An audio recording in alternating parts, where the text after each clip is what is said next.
Chapter 55. Wicker had spent many years sparring against only his brother. In his younger years, he had always been one step behind and one swing too slow to keep up with the older and more skilled Avron. However, Wicker was a quick learner, and had Avron still been alive, he was sure he would now have the upper hand. Wicker moved, furiously rocking on the balls of his feet, leaping backwards and dashing quickly forward. He danced and juked about gracefully, knowing that being even a hair off in his timing would lead to a blundering disaster. Everything he had learned as a White Cloak betrayed him when he started to learn the ways of the rabbits. Wicker saw this quickly and rectified it just as fast. His once rigid footwork and traditional combat style had been replaced by the erratic footwork and adaptable combat style of a black rabbit. The thought of using this vicious training against the very clan that created these techniques electrified him. Wicker slid to the side and spun around to slash in a winding attack, but met Ellicard's blade. Wicker smirked. The two had been sparring 3 hours a day for the last month, and he had learned to anticipate Ellicard's reactions and favorite defensive maneuvers. Using his free hand, Wicker grabbed his sparring partner's wrist and locked it into a painful position. Ellicard wrenched in pain, but before he could react, Wicker sent him sprawling onto the ground with a hefty kick to the chest. Ellicard sat up, rubbing his throbbing wrist. "You're getting better, Sergeant," Ellicard cheered. The compliment bore a bit of teasing. Wicker had recently been promoted to captain, skipping a full rank to match the same command that his father had once held in Long Whisper. From the moment they met up earlier in the morning, Wicker had been showing off and buffing his double silver bars. "Captain," corrected Wicker. Regardless, you've gotten better. I have to admit that these days." "How old are you now?" Ellicard asked, still in disbelief of how well Wicker had been coming along. 20, Wicker stated, reaching for his water skin. 20? And when did you start training? Wicker paused, trying to remember exactly when his training with Avron and his father started. 12, I believe.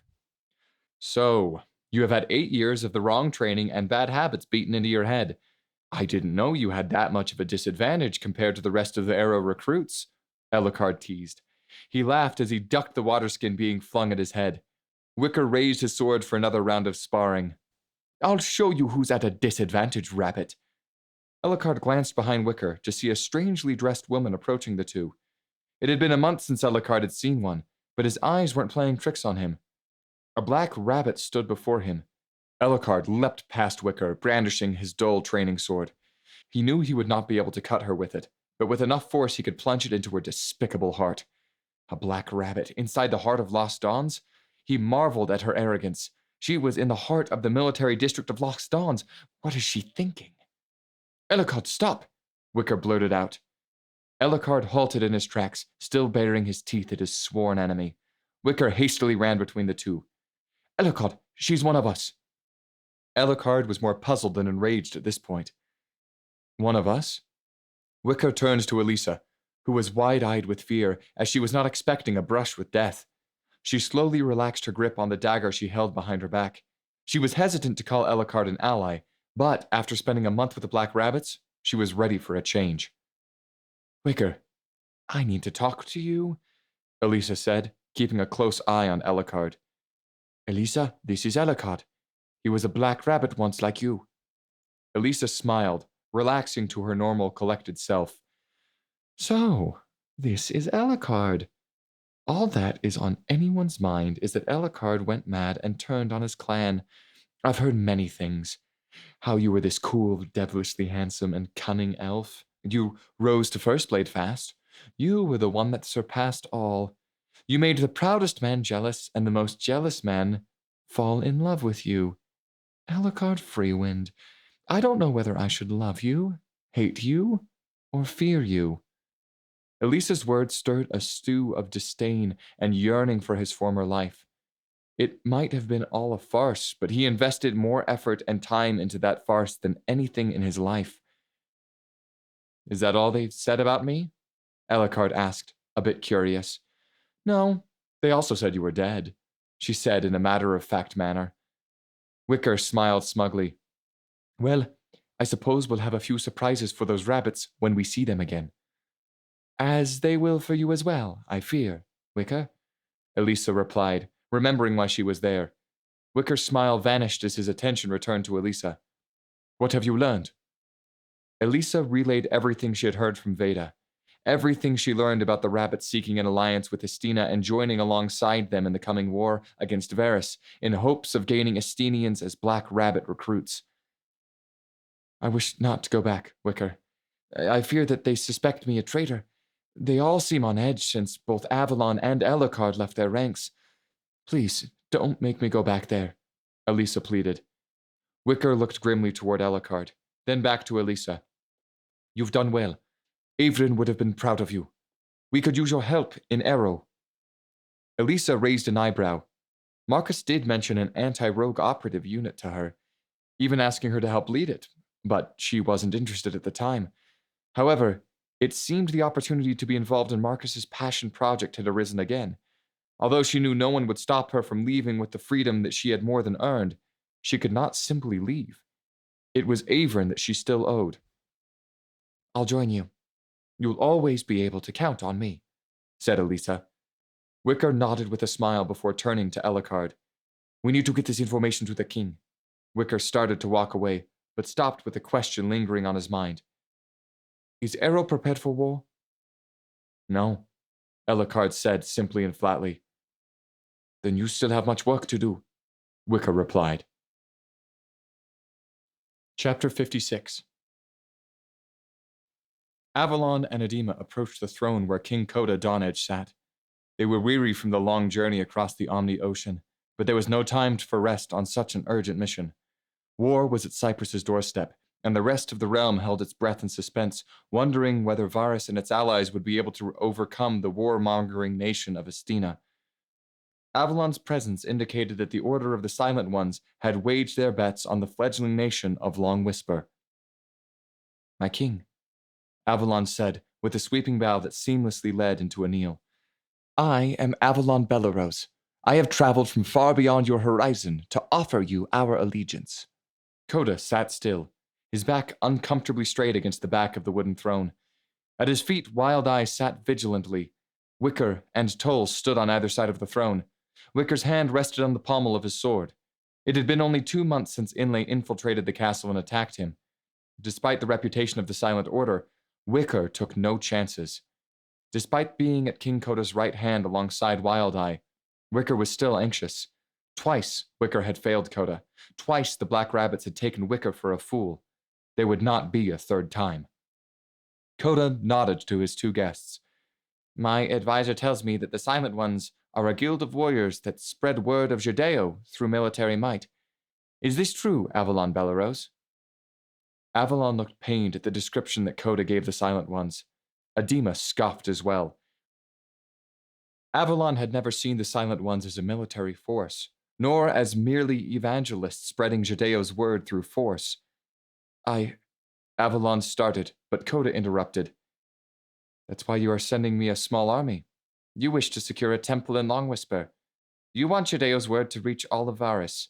Perhaps once Estina is defeated, you will convert the people of that nation as well. Complete global domination by a single religion.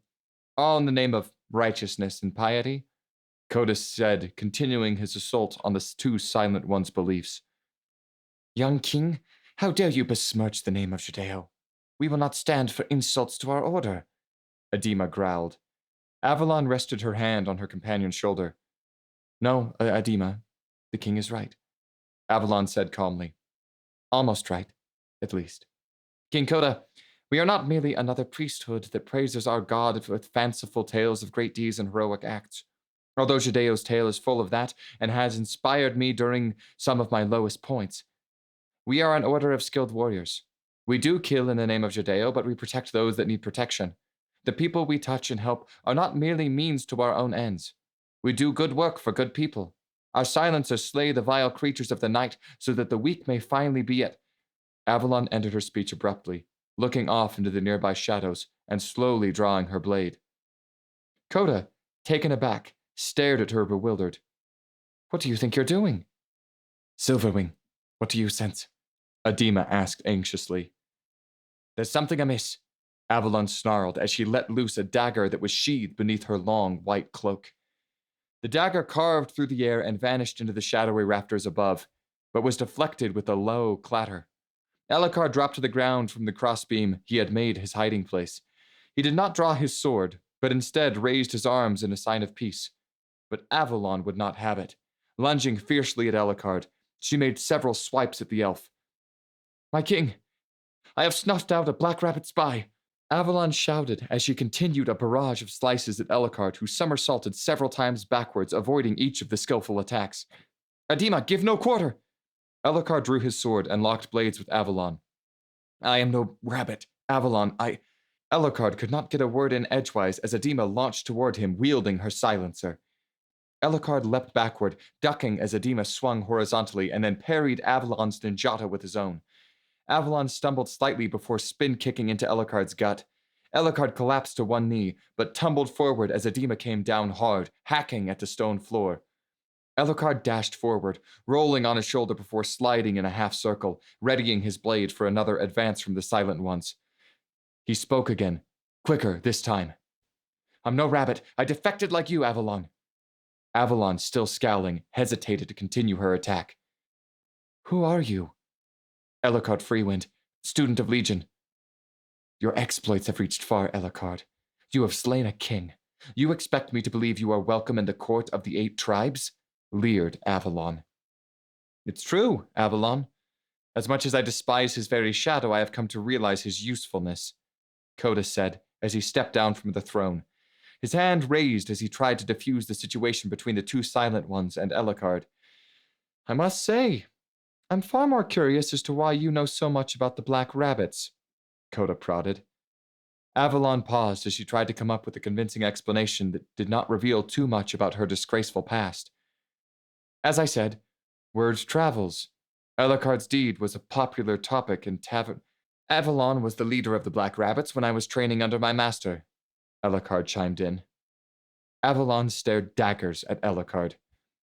"I have since renounced and condemned my former clan," she said quickly, hoping to mend any potential damage dealt to her already fragile reputation with the king. "Seems you started a trend, Avalon," Coda said amusingly. "We have another former Black Rabbit besides Elhokar in our service." "Elisa Moonshot," Wicker said as he inched closer to the relaxed Avalon. "You said you found a use for Elhokar. What usefulness keeps him from swinging from the gallows?" Avalon asked with a mixture of curiosity and contempt. "I'm teaching Black Rabbit techniques to a squad of Long Whisper soldiers so they can hunt down the rabbits," Elhokar said, sheathing his sword. Avalon smirked. "An interesting idea. I should consider training the next generation of Silent Ones like that once I have established a temple in Long Whisper." She stopped herself and turned, kneeling before Coda once more before finishing her thought. "With your permission, my king?" Coda nodded. "You and your god are more than welcome here in Lost Dawns if you wish to protect my people. You may open the doors of your temple in our city's abandoned ruins abbey, provided we survive the war." Chapter 57. Wicker stood side by side with the rest of the Arrow recruits. What he assumed would be just another long day of training on the old, familiar parade field quickly turned into something new and exciting. Standing next to Elhokar was a Long Whisper soldier. He was an older-looking elf. His hair was trimmed neatly short. His straightened gold and green jacket had various emblems to show his rank as an officer, denoting that he was due a certain amount of respect. His rank showed off 3 chevrons balancing on a fulcrum, which meant he was a staff sergeant. He was most likely in charge of a platoon. This was on his lower arm. Above it, below his shoulder, was his unit patch. The patch depicted a true north arrow with an 8-pointed star in the background. The 2nd Roving Protectors Detachment. Wicker's father put together the first 3 RPD units to patrol each village and city within Long Whisper, but as well as the border. "Our vigilance is immeasurable," was the rover's creed. "This is Sergeant Alair Jackdaw," Elhokar finally said, gesturing a hand to the rover. "He has agreed to allow your recruits to accompany his patrol to Outpost Wolfcry." Wicker knew the outpost well. It once served as his former guild hall, and was half a day's travel from his home. It would be 3 days' march from Lost Dawns. However, it was not the travel time that concerned him. It was the location of the road that led to the outpost that was so disconcerting. He knew Elhokar's reason for picking this particular mission.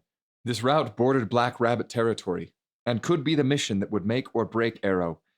This was their final test. Ilaird's patrol will be escorting a supply convoy to Wolfcry.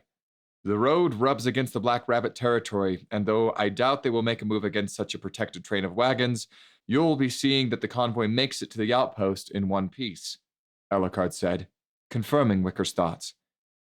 Will you be leading us, Ellicard? Asked Timber.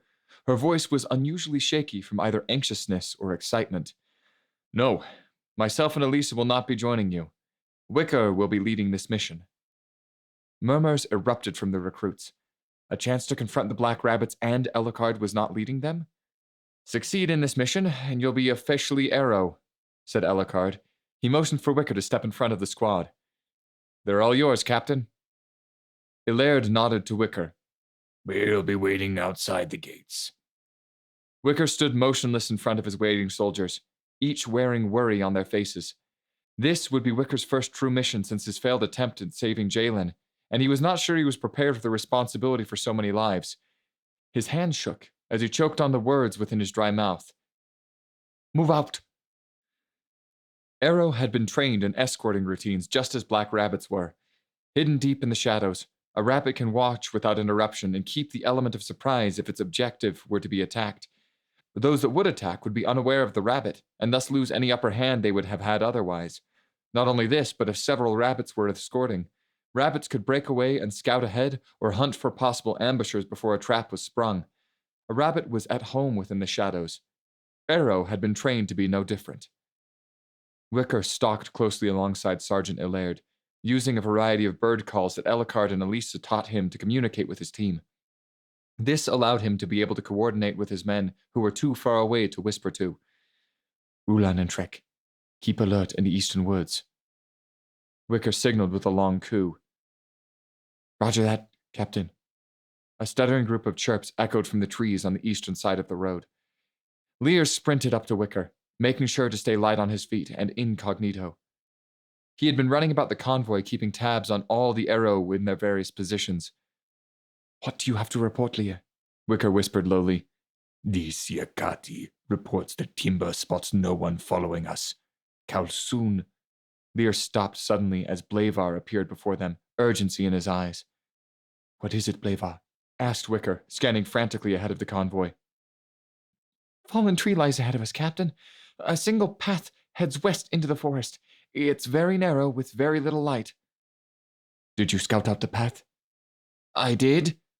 Well, what did you find? Asked Wicker, growing a bit impatient. I heard silent whispers, the kind that Ellicard and Elisa taught us. They were saying the caravan is headed this way. I think there were rabbits, Captain. Wicker bit his lip. He knew that Blavar was right.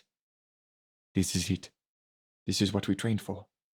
However, a simple ambush was a breezy morning stroll for the Black Rabbits. It was in their blood. How would Ellicard react?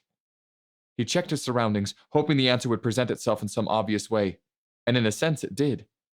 All at once his training kicked in. With precision.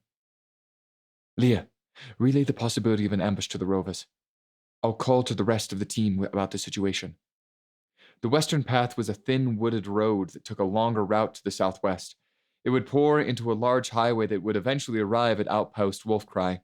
However, it proved to be a very precautious method of travel for the convoy. The trees were huddled close together and encroached onto the already narrow road.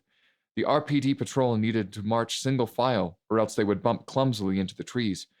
Despite it being mid-afternoon, the sun barely breached through the canopy of the arching branches. Had it not been for most of the soldiers being elven, they would be traveling at an even more labored rate. Be on alert, men. That fallen tree was probably not a coincidence. Ilaird called out to his rovers. Although he had been briefed about the imminent ambush, he was specifically told not to act as though he knew about it. At this point, it was Wicker's job to flush out any and all black rabbits that were skulking about. Both Kalsoon and Timber took to the trees. Trek and Ruland used their combined tracking skills to hunt the rabbits, while Blavar and Lear stayed at the caravan's rear. Essie was on standby with the rover medic, awaiting any sudden emergency. Wicker attempted to rest his pulse as he kept his senses strained for any sign of danger. As a White Cloak, he was trained to expect attacks, but never had he expected an attack that he knew about in advance. This was the single most nerve-wracking moment in his life. If he were in the heat of battle, he would feel at home, distracted from his fears and anxiety. But the anticipation of battle was more than he could bear. A whiffing sound ripped through the air as a wagon driver let out a short scream of agony. Another similar series of sounds broke through the previous silent scene. Two more wagon drivers screamed, signaling that the convoy was under attack. A screeching whistle echoed through the treetops, followed by a careening arrow flying from one side of the road to the other. Wicker watched as a shadowy black rabbit fell from his perch in the trees. Its body crashed to the ground, one of Timber's arrows lodged into his chest.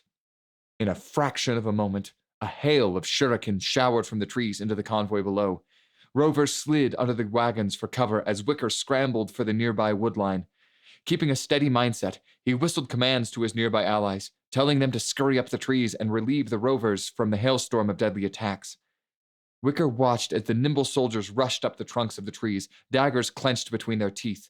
The clashing of steel rang out through the canopy as arrow engaged the rabbits. One by one, the assassins sailed from the trees and smashed into the woodland floor below. From either side of the caravan burst bands of rabbits from the shadowy bush, each brandishing swords and hatchets. Wicker shouted out several orders commanding Arrow and the rovers to defend the supply wagons at all cost. An all-out battle ensued as blade sparked against blade. Blood sprayed out onto the nearby leaves and gathered in pools in the grass beneath the warriors' feet.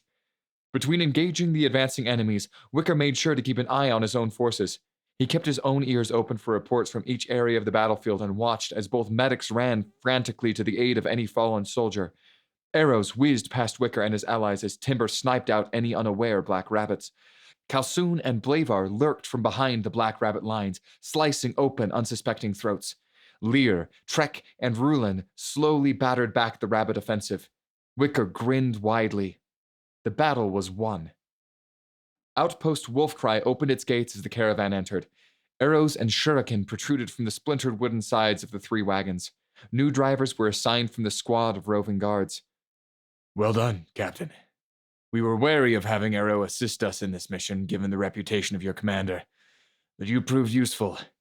You aren't the scumbags you're rumored to be, said a relieved Ilyard at the breach of the outpost gate. Wicker nodded. Arrow had a reputation as a motley crew of losers and rogues that came together under the wing of the most vile criminal Long Whisper had ever known. Not only this, but they were sanctioned by the king to learn the very techniques that were used against other soldiers. It was easy to question how could Arrow be trusted with such a pedigree, and yet Wicker witnessed firsthand that Arrow was worthy to carry the banner of Long Whisper. He was proud of his ragtag unit. He was proud to be a part of it, too. Thank you, Sergeant. We'll be heading back to Los Dons in the morning, grinned Wicker. Well, my men and I would be more than happy to have Arrow watching our backs on future missions. You may never earn the complete respect of our forces, but I don't think you'll lose much sleep over that. You only seem to care about getting your mission accomplished successfully. Aye. Respect is overrated, Sergeant. Rogues who hunt rogues. The shadows that guard the light, mused Illard. Wicker smirked at the thought. Illard threw a salute at Wicker before joining his men in the soup line. Arrow returned to their city victorious in the following days. They all stood in formation on the parade field.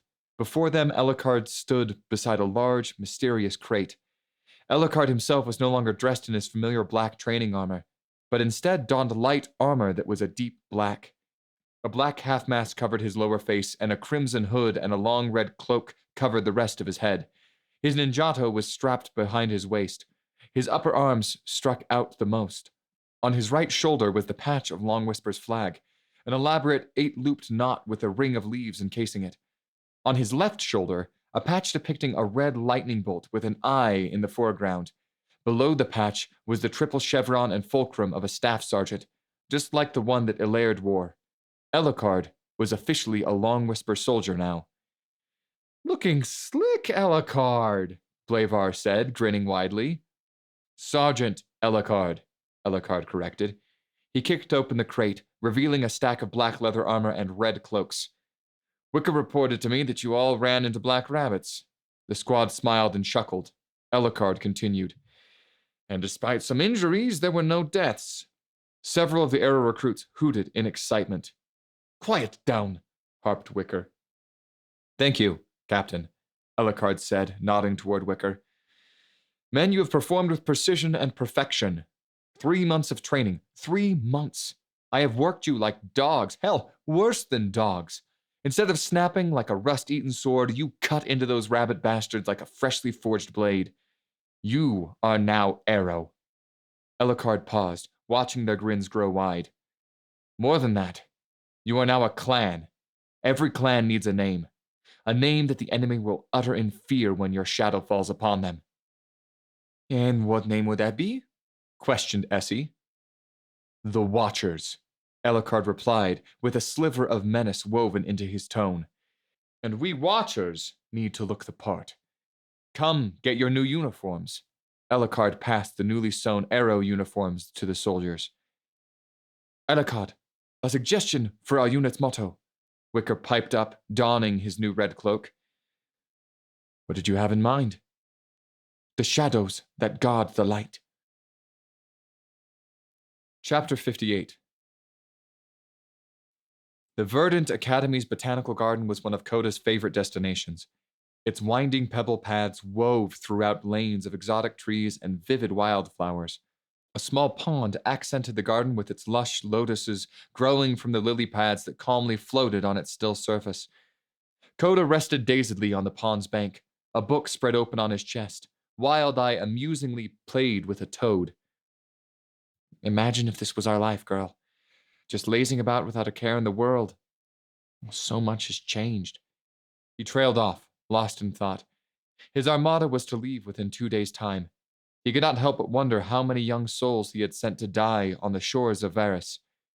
But before those thoughts could send him spiraling into deep despair, a voice called out, distracting him from all his worries. You would be bored by the end of the week. Coda looked behind him to see Megan approaching. I suppose so. I guess we'll never find out, will we? Coda smirked teasingly. Word on the wind says you were looking for me, Megan said, plucking an apple from a nearby hanging branch. I was. Then I got distracted by the allure of a lazy afternoon, he admitted. You wished for my school and I to join your forces, she said bluntly. She did not need to be a seer to know what was on his mind. If she was going to get right down to it, Coda figured it best to be frank. And? Megan knelt down to scoop up the toad that Wild Eye had been unknowingly frightening. Wild Eye gave off a whine as her newfound playmate was abruptly taken from her. I can't, Megan replied, sounding genuinely let down. You can't? Coda questioned, taken aback by the response. I'm the headmaster of a mage academy, Coda. The Mage Council forbids us to take sides in petty political disputes. She mockingly spoke the last words. But I need you by my side, Coda insisted. My hands are tied, my pupil. Coda took a deep breath to calm his thoughts. He set his disappointment aside, seeking ways around the problem. Could you send me volunteer mages? I could really use any skilled spellcaster that I could get my hands on. I will see if we have any students willing. Coda bowed before his master. I thank you for everything.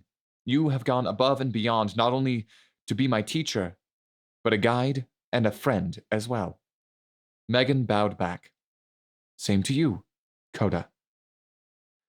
The Serpent Sea separated Long Whisper from Varus. It was aptly named for the many snake-like sea serpents that lurked in the murky depths below.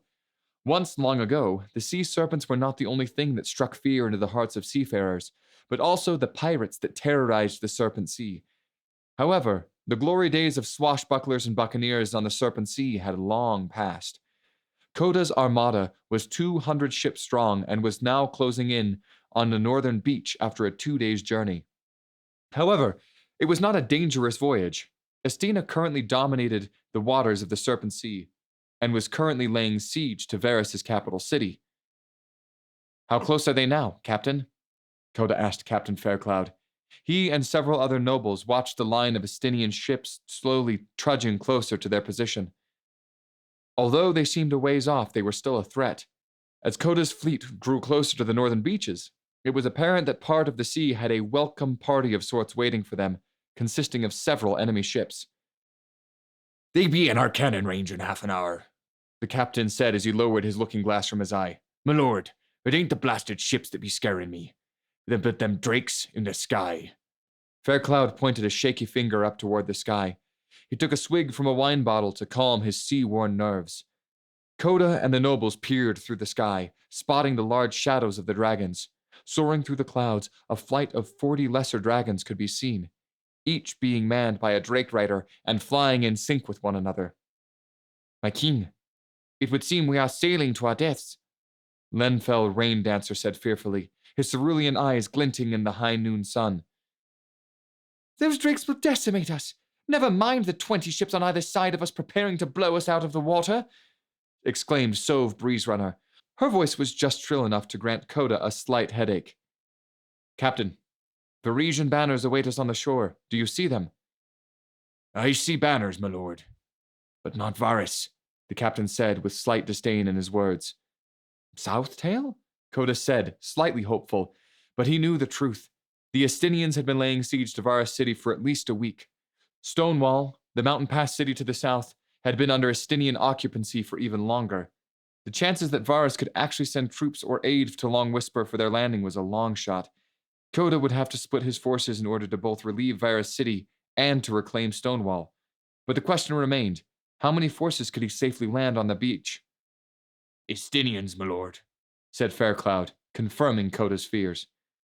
Coda's face was stiff, but turned grim. His options were few. He had enough ships to win a naval battle, but with the drakes above and the forces on the beach, he was not sure how much of his army he would have left at the end of it all. What are your orders, Your Grace? Lenfell asked. We suppress the ships with the cannon barrage while we push as many ships onto the shore as possible. We need to strike hard and fast. We'll win no matter what, but the victory is hollow if we lose too many of our forces. Varus awaits our aid. And what of the drakes? Asked Sove, a bit more calmly than when she spoke before. I will leave them for the Silent Ones. We shall see just how great Jadeo's might truly is. Chapter 59. Avalon knelt down on the deck of the wave skimmer. Adema slowly made her way toward her and knelt at her side. Avalon had already informed her Silent Ones about the drakes, and they were all too eager to tackle the issue head-on. Together, the Silent Ones discussed their plan of attack. After a long deliberation, a plan was hatched. For them to be successful, they would need the help of the volunteer mages that were aboard the ship. Would it be possible for you and the other mages to get us into the skies? Avalon had asked a young Canis vernal mage named Tabayan. Tabayan looked into the skies, as if estimating the distance from the ships to the drakes. He rubbed his chin as he thought of a solution to the question. Nodding, he called over two of his colleagues and then turned back to Avalon. I have a plan, so prepare yourselves. You'll hit the skies fast and reckless. I'm not sure how you'll make it back down safely, though. We'll play it by ear, she responded, curious as to how the mages planned to launch her and her comrades skywards. As the Long Whisper armada neared closer to the shore, a shuddering noise broke through the grassy plains like a rolling thunder, followed by the explosive crack of splintering wood as cannonballs blew through the anchored ships.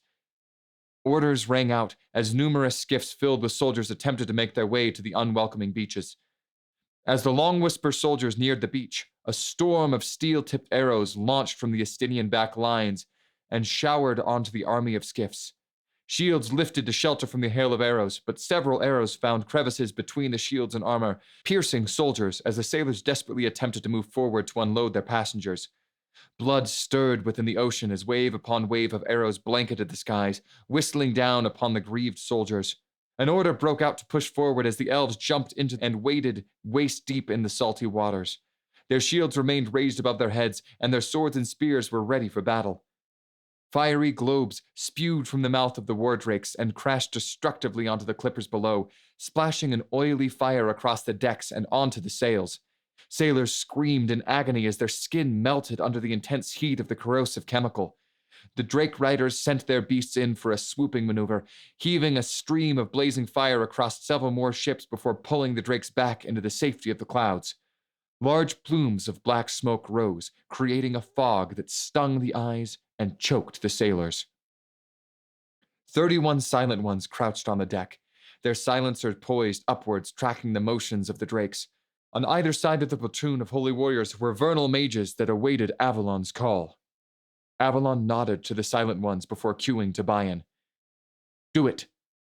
Tobian and the 5 other Vernal mages waved their arms in a wide counterclockwise circle before ending their cast in a powerful upward thrust.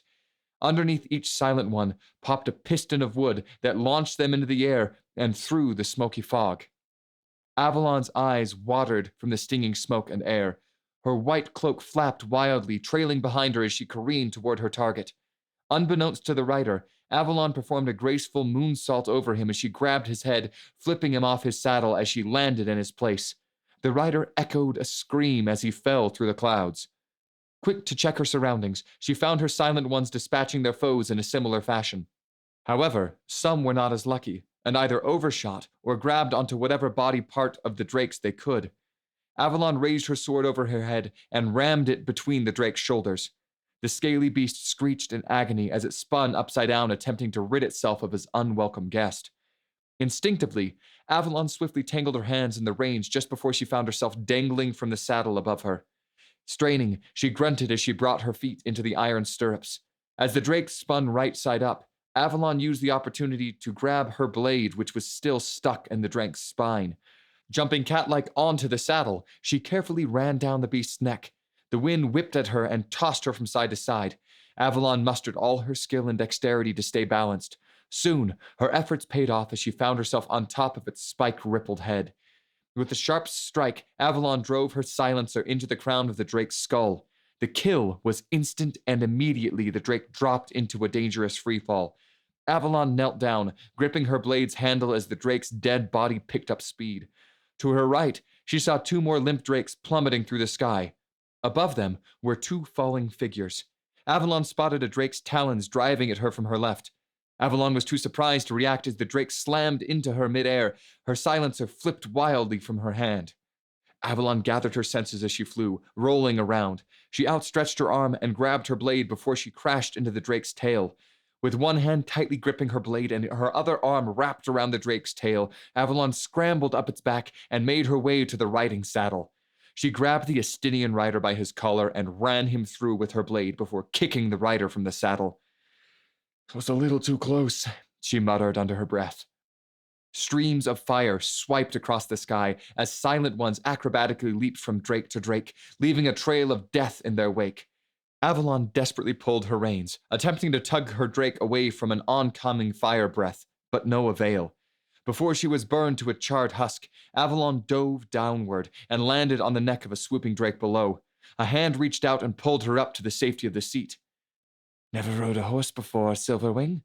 Adema teased, glowing with the thrill of battle. Avalon sucked in a long breath as the 2 veered to the right, avoiding a collision with a falling drake. She snapped her head back to watch the drake fall into a spin as 2 silent ones cut through its wings. Avalon looked back toward Adema and pointed to drakes all plummeting from the sky. "Signal the silent ones and kill your drake. Our mission is complete." Avalon jumped to the side and landed a kick on a drake rider that flew close by. The rider's jaw rocked unnaturally sideways before the jolt knocked him through a cloud. Avalon watched as her sword burned a bright gold, giving her a sense of urgency to follow Adema. Plunging her sword into the neck of the drake, she twisted the handle and ran her silencer horizontally, brutally slicing the drake's head nearly off. All that was left was to find a way down. Avalon searched for a solution to her rapidly arriving demise. If she landed with the corpse, the suction of the impact would swallow her quickly. Avalon released her sword from the drake and leapt forward before the body splashed into the ocean. Avalon sailed forward, aiming for a set of skiffs safely away from the cannon barrage and the shore. Within a matter of moments, Avalon had sheathed her silencer and dove in a beautiful splash lazark into the sea. Above her, she saw a skiff floating just beyond her reach. With a stroke of good fortune, or perhaps divine providence, a hand grabbed her and pulled her onto the skiff. Avalon collapsed onto the ground, grateful for any help. "I saw what you did, lass. Unbelievable," the sailor said, patting her on the back. "Shadeo was under my feet," she said, still coughing up seawater. Once she had assured herself that she was unharmed, she swiveled her head, searching the skies for her descending allies. "You be looking for your kin. I saw 'em fall not too far out east. They were snatched up like you. Jadeo may not control the winds like Niobe, but I be mad to not think she ain't got some old magic for ya," the sailor said reassuringly to Avalon. A ram's horn could be heard blurting as the bulk of Long Whisper's forces made it to the shores. Banners struck into the ground to signify to the anchored ships that the northern shore was captured. By sunset, a full encampment would be raised. Avalon's skiffs arrived on the shore soon after. She did not have to go far to reunite with Edema. "Any deaths?" Avalon asked anxiously. "None. A few injuries, but nothing that would keep them from battle," reported Edema. Avalon nodded as she removed her soaked-through coat and draped it on her shoulder. "You did well, Silverwing. Perhaps you wish to gather your Silent Ones and lead them in a prayer," Edema suggested as they both walked over to where the Silent Ones were gathered. She searched the eyes of the Silent Ones. Some of their coats were stained black from the grime and smoke. Perhaps prayer was precisely what they needed. Edema knelt next to the other Silent Ones and bowed her head. "Our Silverwing wishes to lead us in prayer." Avalon stood silently. She gripped her leather-bound sword handle as it cracked. She had been an assassin, a gladiator, and now a silent one. In the end, she was raised to be a killer, lived to be a killer, and would die a killer. Alana or Jadeo, it did not matter. They both used her for her skill with a blade. Jadeo had her heart, but Alana still held her soul. "Avalon, we are waiting," whispered Edema. "Until the final light of the final morn, we will forever serve as Jadeo's bloodborn." Avalon paused, wondering if she was jaded by her duties. The same duties that she held as High Blade were the same she had held as a Silent One. Edema grabbed her and pulled her to the side. "Silverwing, we must not falter in the night. When we fall, we must pick ourselves up. We depend on each other as much as Jadeo depends on us." Avalon lowered her head and whispered in Edema's ear, "I sought Jadeo to be free from the blood that I had bathed in. Now I am asked to return to that blood and bathe in more." Edema lowered her hood and the mask that covered her lower face. Her black veins pulsed across her cheeks and her amber eyes searched Avalon. "Jadeo has chosen you so that you can protect many with your skills. Do not run from them, but embrace them. These Silent Ones look to you as a leader. You need to lead them." "Who will lead me?"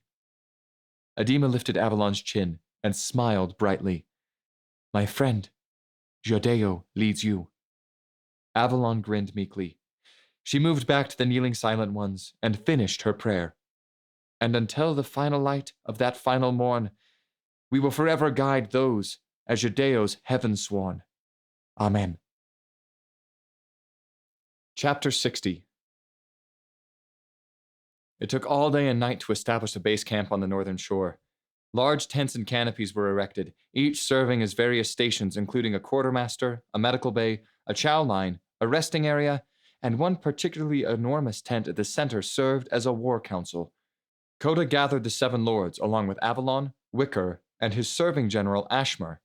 They looked over a large territorial map of Varus, sticking a dagger into the various points of interest. A dagger marked the location of the capital city of Varus, the mining city of Stonewall, a clearing just beyond the southern shore, and their beach camp on the northern shore. General Ashmer was an older elf dressed in a green and gold dress jacket.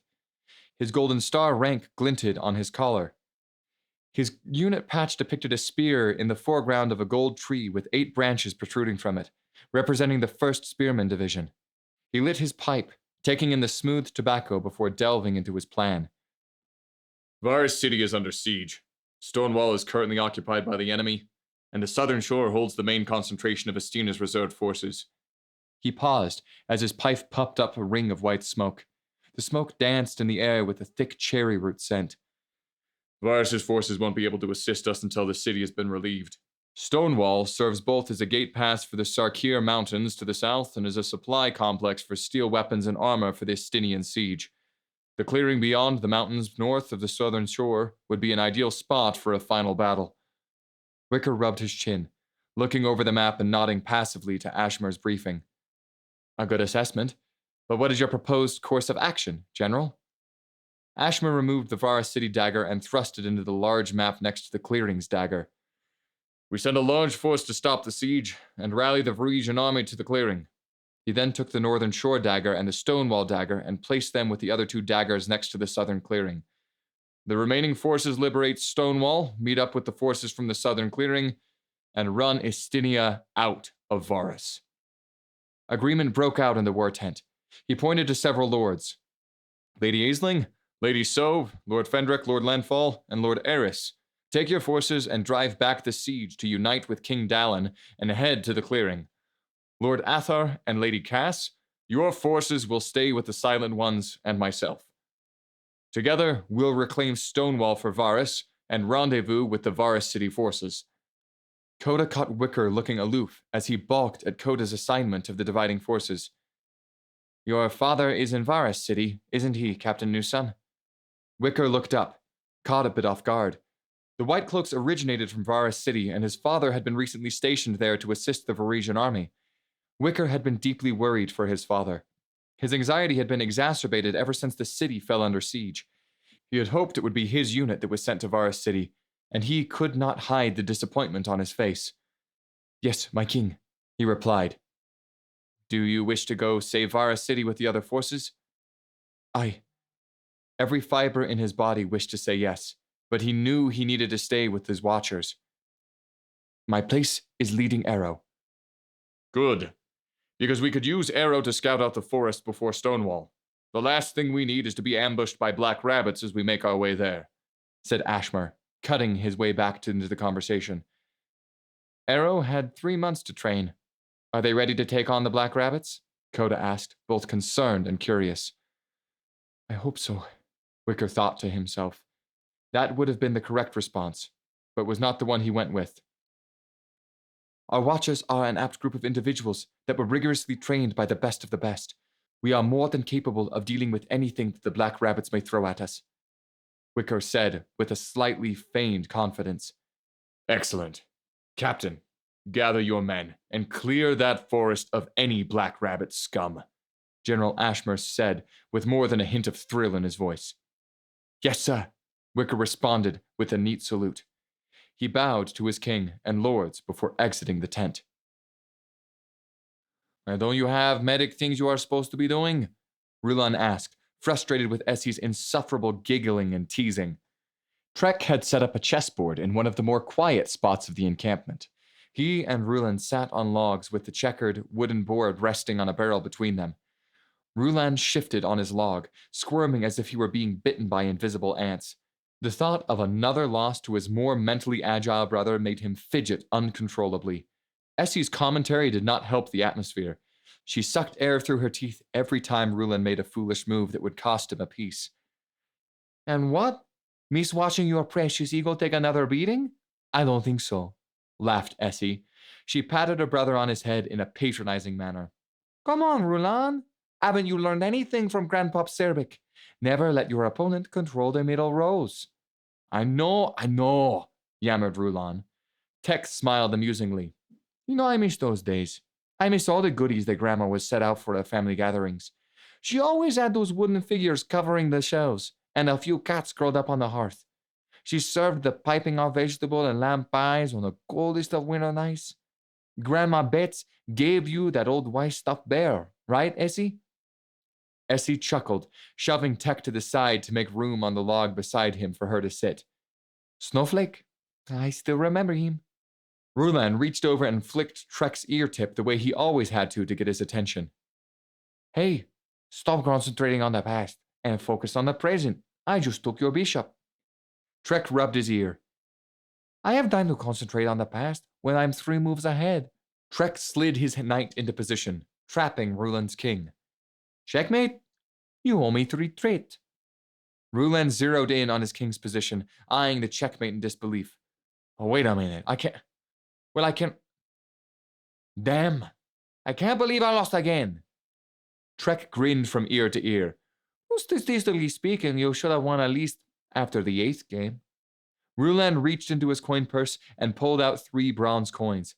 Each had a picture of King Jalen on the front and a crescent moon on the back. 3J faces. There. Are you happy now? I'm broke. How about you let me win some trip back in a sparring match? Trek began packing up his chess set, a wide grin still plastered on his face. How about I give these straight to Essie, and you spar her for them? Essie slid up to Rulin and flicked his ear. Well, how about it, Rulin? Rulin backed up. Oh no, I just remembered.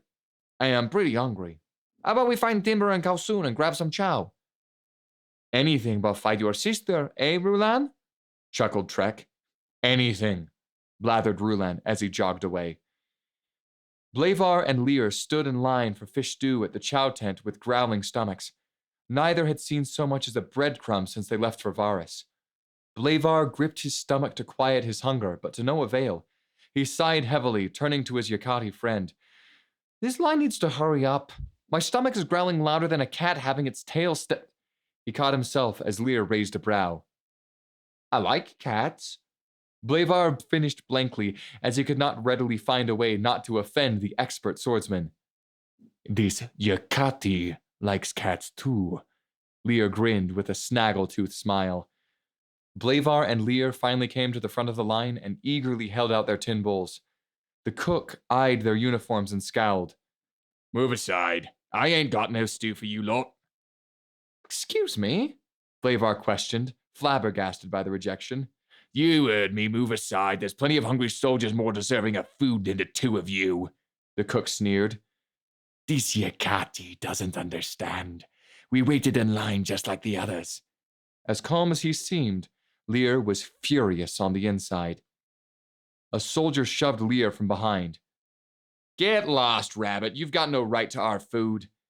Lear spun around, a claw reaching for his sword's hilt. Blavar grasped his wrist as he pushed himself in front of his companion. The soldier thrust a finger into the former thief's chest.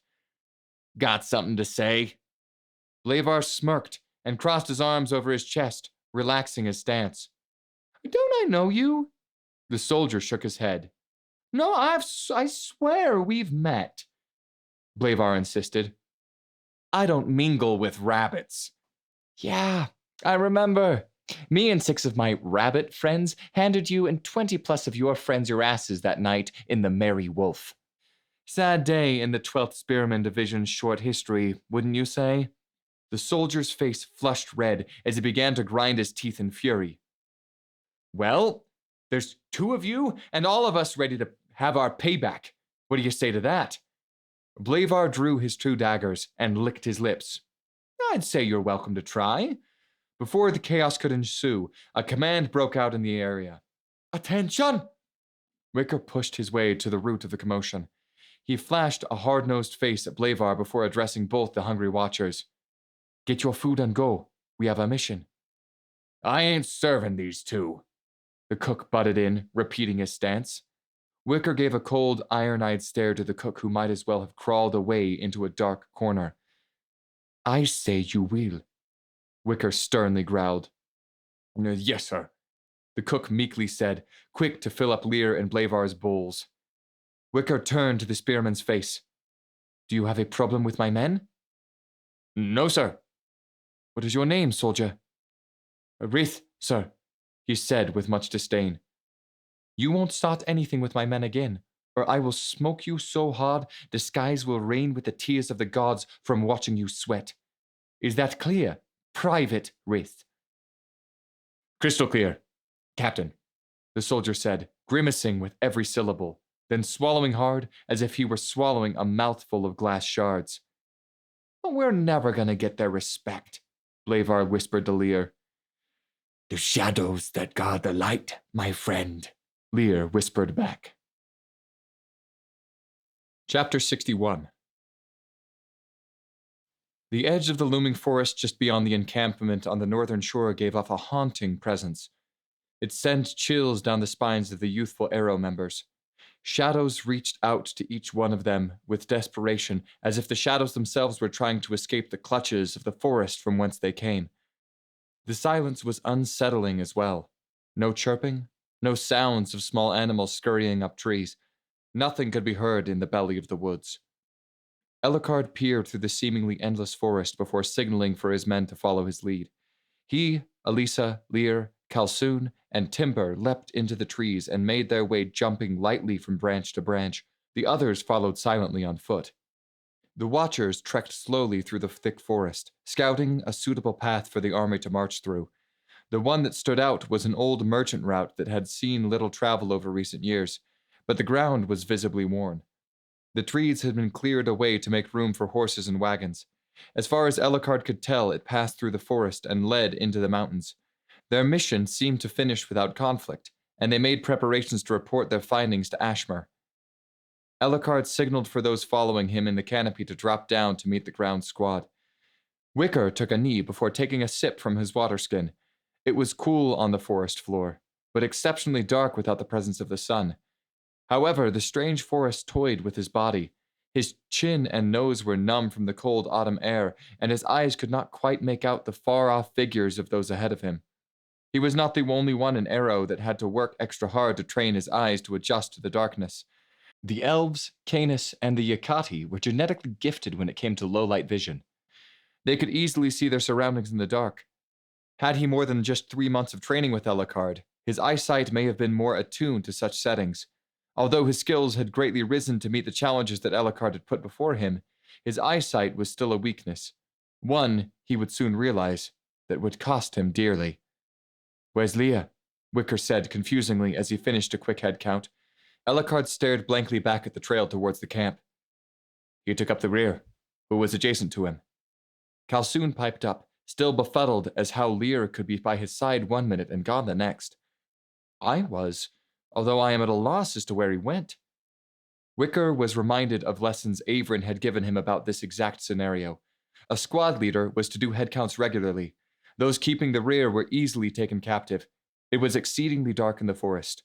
Was Near snatched up by a black rabbit, or was he merely lost? He knew that there was a possibility that Arrow was walking into a trap. His troops needed to keep a clear mind and not panic. Wicker started. "Split up into pairs. Stay in the trees, look for any sign of Lear, and show no mercy if you cross paths with the enemy. This has rabbit scum written all over it."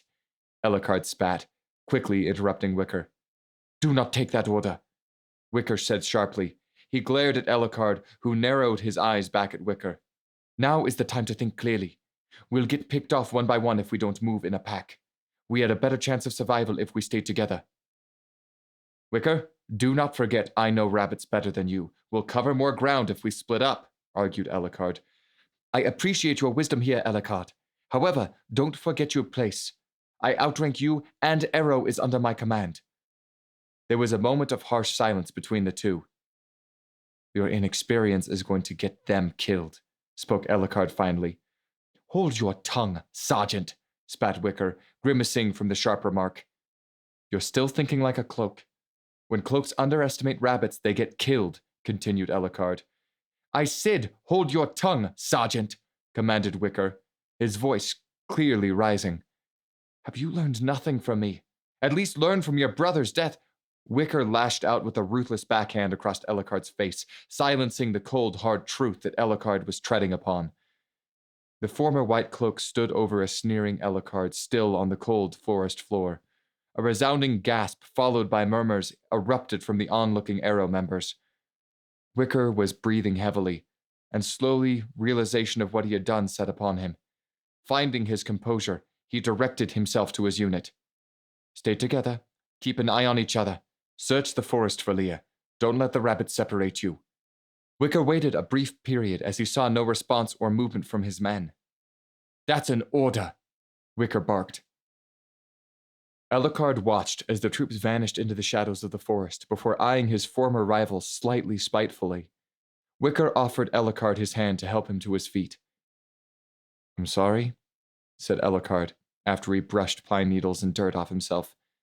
Wicker's face was still sour. "You're in the military now, Ellicard. You will listen to my orders, or I will see that you are back in chains and in a cell." "Shouldn't have brought up your brother," said Ellicard, ignoring Wicker's threats. "Just drop it," Wicker said flatly. He shook his head and proceeded in the direction of his men. "Let's go find Leah." The members of Arrow hustled through the woods with adrenaline coursing through their veins and determination burning in their eyes. The rabbits had one of their own, and they would pay dearly for such a brazen action. Up ahead of the pack, Trek raised his fist to signal the group to stop. Each arrow member moved to face a separate direction, keeping eyes on each other's blind spots, their hands gripping their swords with anticipation. Rulon crept up beside his brother, careful to stay within the shadows. He looked up at the surrounding trees, sweat beading down the side of his face despite the cold air. His eyes were wide with strain and worry. His mouth had been parched since Wicker's outburst. "Trek, did you find something?" Trek looked curiously at the scratchings on the trunk of a tree not too far in the distance. He narrowed his eyes as he followed the markings on the tree upward and gasped as he saw the quick movement of a shambling blur in the tree's branches. Before he could piece the image together, he felt a sharp pain in his chest and he yelped in shock. He fell backward from the invisible force and writhed in the dead leaves that blanketed the forest floor. Trek's vision blurred and his hearing was muffled by his own constant shouting. He heard an array of voices coming from all around him. "Izzy, I need you over here. Find cover. Find cover. Where is he? Did anyone see where the arrow came from?" Trek felt a desperate tug on his coat as he was swiftly dragged behind a tree. The soothing voice of Elisa, who was steadily calm during the calamitous time, lulled him. "Fret not, young one. All will be fine. Your sister in battle is here." Reassuring as Elisa's words were, the pain was unbearable. He was sure that the arrow tip had been coated in some type of poison or burning agent. Grunting and breathing hard, he shakily inspected the wound and confirmed his theory. His skin was corroded around the arrow shaft. He continued to scream in agony. Essie shoved her face into his. "Trek, you need to get a hold of yourself. We need to know where the shooter is. You saw something, and you need to point for timber." Another familiar voice came after Essie's. "Aye, in which tree did you see the marksman?" The sound of his comrades' voices could be heard over the thud of arrows penetrating wood and dirt all around him. Trek heard Timber muttering to Essie. "It's no use, Ess. Trek's out of this one. If we could flank that general area, I could find a good shot to deal with the marksman. We're all pinned down here. The situation is fucked." Elisa took out and polished a grimy mirror the size of her palm. Timber raised a brow annoyingly. "This isn't the time to apply makeup, sweetheart." Elisa smiled and winked playfully. Carefully, she guided the reflected glass around the cover of the tree, using it to view everything behind her. Despite her best efforts, the mirror did not give a clear picture. A well-placed arrow shot the mirror out of her hand. "The marksman is about 20 yards ahead of us. There's a grouping of about 3 trees. The archer is well hidden, even from my shadow elf sight," reported Elisa, frowning. Essie nodded as she broke the shaft protruding from her brother's chest. She examined the wound as best she could. "Timber, Elisa, the arrow is in deep. He needs medical attention that I cannot give him here." Timber took off her cloak and propped it onto her bow. She poked it to the opposite side of where Elisa attempted her mirror trick. Within seconds, the cloak was punctured with several arrows. "Can't get a clear shot with this kind of suppression," a frustrated Timber said, cursing under her breath. Essie waved to get the attention of her other brother and Blavar, who were behind a dirt mound across the way. Blavar watched as Essie made a series of hand gestures and nodded, understanding the code. He quietly relayed the message to Rulon. "Trek needs serious medical attention," Blavar said, with urgency hanging onto his words. Kalsoon slowly crawled under the ferns until he reached Rulon and Blavar. Rulon moved slightly over to make room for Kalsoon to share their cover. Kalsoon arched his back to peer over the mound. "Ah, so that's what's keeping us pinned down," he said with a thin, amused smile. Blavar took a turn to peep over the mound, but saw nothing. "You see something, Kalsoon?" Kalsoon nodded as he drew a dagger. "The archer is covered in heavy camouflage, but my eyes are too sharp to be fooled." Kalsoon scribbled a drawing in the dirt, using acorns as their own position and pebbles as Timber, Essie, Elisa's, and Trek's position. He marked an X where he spotted the marksman. "There isn't any way to get this information to Timber without giving away that we know where the enemy is," Rulon said as he came to the painful conclusion. "Kalsoon, where are Wicker and Ellicard?" Blavar asked, trying to formulate a plan. "A very good question, friend." Ellicard spotted a black rabbit in the shadows behind us and took off as if Dalamar himself were on his heels. Kalsoon chuckled to himself, amused with the imagery. Wicker followed after him. "Well, damn it," cursed Blavar. "We're on our own, boys." "What's the plan, Blave?" Rulon asked. You and I will run to Timber and your sister's position as decoys while Kalsoon flanks the enemy and takes them out, Blavar said, leaning a heavy shoulder on the still smiling Kalsoon. Rulan measured the distance between the 2 points. That's about a 3 seconds of distraction. Kalsoon, does that give you enough time? Kalsoon grinned from ear to ear. His pearly teeth almost shined in the darkness. My friend, there's nothing to worry about. It is a fine day and I am in high spirits. Rulan shook his head, perplexed by Kalsoon's response. Suppose it's good that one of us is. Blavar turned from his back and knelt into a sprinter's knee. Let's pray to Father that it all goes right. Or whoever, shrugged Kalsoon cheerfully. Blavar and Rulan dashed out from the cover, ducking as arrows whizzed past their heads. They ran, their hearts beating wildly in their chests, and slid into position next to their comrades. Breathing heavily, Blavar frantically tried to spot where Kalsoon was, but could not find him. Timber tried to follow Blavar's gaze. What? What is it? Kalsoon, do you see him? Timber shook her head, and then moved to the other side of the tree, quickly waving her hand out in the open in an attempt to draw more fire. But nothing happened.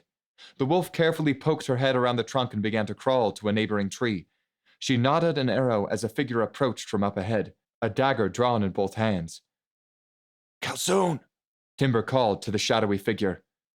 Eyes golden like an eerie moon shined in the night before flashing a familiar icy blue. Timber furrowed her brow in slight confusion before seeing Kalsoon emerge from the darkness. Kalsoon, you startled me. Forgive me, my friend, Kalsoon said, elegantly bowing in apology. I took care of our troublesome acquaintances. Timber looked beyond him. Did you keep him for interrogation? He had very little to say. I do know where they are keeping our cat, though. Timber looked back toward the others. Go help him with Trek. I will be fine on my own. Timber looked back to Kalsoon, but was surprised to find he was already gone. Ellicott, we need to get back. Our men are pinned down and need our help. Wicker shouted ahead of him to Ellicard as the two dashed away through the forest with an explosive energy. Ellicard ignored Wicker, blinded by rage for who he saw in the shadows. His mind was clouded from any rational thought, but he was dead sure he saw Baines. Wicker burst with an extra spurt of speed to grab Ellicard's shoulder and spun him around to face him. I don't know what you saw that made you take off and abandon your men in the time of need, but we have to get back now. Ellicard's eyes darted beyond them. His lip arched up in a sneer. They were not alone. Did you hear me? I said, shouted Wicker before Ellicard gagged him with a hand. Quiet. He's here, whispered Ellicard. Ellicard swung his head around and threw a pair of daggers into the shadows behind him. He listened to the silence before he heard a vile, snickering echo in the trees around them. From behind one of the trees appeared his former teacher, Baines. Wicker drew his blade, as did Ellicard. However, Ellicard still searched the surrounding woods. What is it? Are there more? Wicker asked, still focused on the threat before them. Where there is Baines, Ridge is close to follow, Ellicard whispered sharply. Baines' snicker quickly halted. His smile vanished from his face. He looked hard at the masked and hooded figure in front of him. Alana's bow. Is that you, Ellicard? Ellicard lowered his mask around his neck, his magenta eyes sunken with pure hatred. You're supposed to be dead. What game is this? Baines exclaimed, his voice louder. His eyes were wide, and face was pale as if he were looking into the eyes of a white. I have come back from the brink of Alana's grasp to finish what I started, Ellicard snarled as he stepped forward. We rabbits are the ones that will clean up your mess, Baines said, smiling snarkily as his eyes jolted upwards.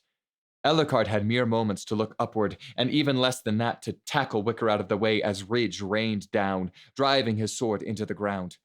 Ellicard roared as he viciously lunged at Ridge, slashing upwards but hitting only air. Ridge sidestepped and spun around with his own attack. Ellicard met the attack with a clashing block and pushed forward with enraging power. Ridge grunted, unable to hold firm as his feet slid back across the dirt. Ellicard broke the test of metal and thrust forward, puncturing his enemy's side. With a savage kick, Ellicard threw Ridge flying backward into a tree. Ridge clenched his teeth, calling for aid from his blade brother, but found that he was already preoccupied with Ellicard's partner. Wicker ducked and slid a half circle around Baines as the rabbit slashed into the air. Wicker plunged his sword forward, but only grazed his enemy's side. Baines grabbed Wicker's sword arm and flung him forward. Wicker tumbled over the forest floor and twisted to land back on his feet, adjusting his cloak that wrapped around him. Baines twirled his sword with his hand, calling back to his blade brother. Red and black assassins. It looks like Ellicard found a new clan. Ridge kicked Ellicard away from him and wiped blood from his mouth. Is that what you've been up to these last 4 months? Joining another clan of assassins? Ellicard lunged into Ridge, jutting his elbow into Ridge's chest, following with a swerving slice. Ridge stumbled backwards as Ellicard finished his attack with a roundhouse kick that sent him sailing into the trunk of a tree. Dazed, he called out for his blade brother. Baines, I need you! But there was no answer. Now, seeing he was alone with an Ellicard fueled with vengeance, Ridge stepped forward from the tree, his blood smeared on the bark. He gripped his sword handle and rushed forward, slicing at his opponent. Ellicard was drowning in his malice for his former clan, but he was extremely focused. He would not allow his anger to be his folly. It drove him, but it did not rule him. Defending with lightning-fast reflexes and a well-timed parry, Ellicard made short work of Ridge, pushing him back into the tree again and impaling his blade into the rabbit's shoulder, pinning him to the long trunk. Ridge grimaced in pain and desperately looked for Baines. Focus on me, Ellicard ordered, grabbing his chin. Baines, my brother! Where are you? Ridge called out in fear. Ellicard glanced over his shoulder, spotting a victorious Wicker wiping his blade over the corpse of his former teacher. Smirking, he turned his attention back on his prisoner. You have info I need. Ellicard, is he still alive? Wicker called to his companion. Tie him up, and we'll bring him back to the camp. Ellicard slit his eyes and brought his mouth to Ridge's elven ear. Who killed Jeddah? Ridge smirked. A one-track mind, eh, Ellicard? Ellicard twisted his grip, sending a spurt of extreme pain blazing into his captor's shoulders. Ridge roared in anguish. Who killed Jeddah? Ellicard asked again, no change or fluctuation in his voice. I hope that question brings you more pain than what I'm suffering from right now. Ridge spat, saliva dribbling from his lips and off his chin. You want to see pain? Ellicard hissed. He drew a dagger, and with the same motion drove it under Ridge's ribs, twisting the blade wickedly.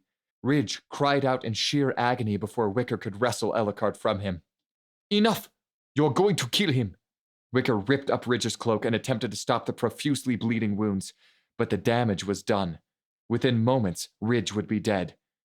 Wicker pulled the sword from Ridge's body and threw it between Ellicard's feet. What was that? What is wrong with you? Ellicard took his sword and sheathed it. He walked past Wicker in a dark silence. Answer me! I caught a second set of tracks a little way back here. Lear is this way. Ellicard replied, deflecting Wicker's question. We need to be on the same level here. We're at war with Estina. You're going to get us killed with your petty feud. Ellicard stopped in his tracks. Without turning to Wicker, he repeated his response. This way. Lear is this way. Wicker opened his mouth to pursue his original question, but decided against it.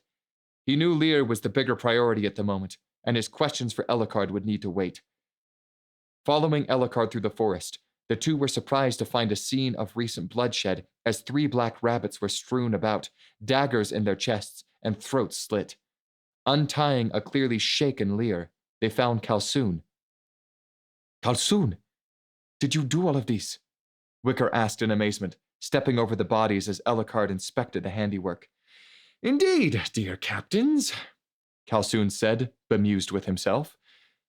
Impressive, Kalsoon, Ellicard said, taking pouches of shuriken and any daggers he could find off the corpses. Kalsoon grinned with satisfaction. Wicker checked Lear for any wounds, but found none. Can you walk? This Yakati would just like to get this day over with, Captain. I think we can all agree with that, Wicker sighed, looking back at Ellicard. Ellicard caught Wicker's gaze. He stared back darkly. Helping to shoulder an exhausted Lear, they all made their way back to camp. A long and dangerous day was behind them, but they knew even grimmer times lay ahead. Chapter 62. The weary watchers sat outside the medical tent in the Northern Shore camp. Essie assisted the surgical medics in dealing with Trek's egregious chest wound. As they carried him on a makeshift stretcher made of boiled leather belts, his clothes began to soak through from hemorrhaging. Despite Essie's best efforts and determination to save her sibling, she knew Alana wanted him more. I swear to Father. A distraught Ruland started, mumbling under his breath just loud enough for Wicker to hear. If he dies, it will be on your head. He rose from the log he was seated on and turned to face the two leaders. Blavar rested a gentle hand on Ruland's shoulder. It was an rabbit arrow that hit Trek, not Wicker's blade, he said, attempting to calm his friend. Ruland turned to respond to Blavar, but the sight of Essie emerging from the medical tent caught his attention. Her apron was drenched in blood, and her hands were shivering uncontrollably as she wiped them clean with a rag. Her teeth were clenched, and tears rolled down her cheeks. She stuttered, trying to overcome the pain that wrung her like a wet towel. Ruland did not let her finish. He knew the truth even before she spoke. But it was not the loss of Trek alone that sent him into a spiraling rage on the inside. His anger was pointed directly at Wicker and his incompetence as a leader on the battlefield. Ruland charged Wicker. He grabbed him by his red cloak and brought him close to his face. Ruland's eyes were red with tears and anger. And you did this. You did this to Trek. Your hands are covered in his blood. Wicker was silent. You refused to listen to Ellicard and then vanished when we were ambushed. Wicker continued with his silence. Ruland pushed his captain, sending him stumbling backwards. Say something! Say something! Answer for yourself! What could Wicker say in his own defense? He agreed with Ruland wholeheartedly. He had failed his men once again. He was their captain, charged by their country to lead them to success and to protect them with erudite leadership. He accomplished neither in his eyes. His father was a fool to think he was ready to be a leader of men. Wicker was even more foolish to have believed such a thing. Now Trek was dead, and it was on his hands. Have you nothing to say? Ruland shouted again. Stand down, Private, a voice called out. Wicker looked behind him to see Ellicard. Ruland gawked, teary-eyed and hot-faced. The Black Rabbits played us all. Something we should have expected. They are masters of manipulation. They've been training for years to deal with any form of threat to their ways. Then what was the point of all of our training? If we can't beat them, why try? Ruland spat, now angrier than ever. We are at war with the Black Rabbit clan. When you go to war with someone, you must expect battles and defeats. Do not let a single defeat deter your purposing vengeance. They have trained for years. You have trained for months. Right now, we have the taste of our own blood on our tongue. But not for long. Retribution will be ours. Ruland narrowed his eyes. A thin smirk appeared on his face. He continued to listen, swayed by the bloodlust in Ellicard's words. We are not Koda's shield. We do not protect him from the rabbits. We are not his sword. We do not fight alongside him. We are his dagger. We hunt in the shadows, dealing sinister blows to the enemy that his soldiers cannot see. Ellicard moved his sight from battered men to battered man. He finally rested his gaze on Wicker, who was playing close mind to Ellicard's words. Wicker had forgotten what he was transforming into. He had forgotten that he was no longer a white cloak. We are rogues who hunt like rogues. We are the shadow that guard the light. We are the Watchers. Never forget that. A cheer erupted from his men. Wicker nodded in approval to Ellicard. We have a long march ahead of us, but before we head out, we must see to Trek's final walk into Alana's embrace, Ellicard said as he wrapped an arm around Ruland's shoulders. Gathered around a shallow grave just beyond the dunes of the beach, the Arrow members surrounded Trek's final resting place. A short tower of stone served as a grave marker. The rocks were smooth from the small stream that washed out into the ocean. Timber knelt down and placed an arrow shaft wrapped in wild flowers from a nearby field. Alana will train you to become her archer. Here is your first arrow, Trek. Use it well. Elisa placed a silver coin on top of his grave. Show your respects to Alana. Give this trit to her as a gift. Lear unsheathed his rapier. It was his personal blade. He had been unsatisfied with the ninjato Ellicard tried to assign him. He leaned it against the grave marker. Take these with you. It will serve you better than any blade you will find in the roaming plain. Blavar unwrapped a small piece of black root with dark green stripes running around it. He dug a small pocket in the loose dirt of the grave and buried the root in it. Bliss root, my friend. Illegal in Long Whisper, but you are in Long Whisper no more. He stifled a smile as he chewed on a bit of bliss root of his own. Essie took a knife and cut her hand and passed the knife to Rulon. Together they dripped their blood onto their brother's grave. Trick. Rulon tried to speak, but lowered his head, unable to finish. Trek, we are triplets, forever bound like no other. Take a part of us with you, and we will be with you for eternity. Essie's gentle voice warmed the hearts of her comrades. Wicker took out one of his daggers and thrust it hard into the dirt. He stood back up straight and gave a long salute. You died a hero. No one could argue that. At ease, soldier. Ellicard bent down and took a small handful of dirt and trickled it back onto the grave. A small drift of wind caught it as it danced away in the breeze. Senlimis roam alan es limes castala. Not all shadows are meant to be feared.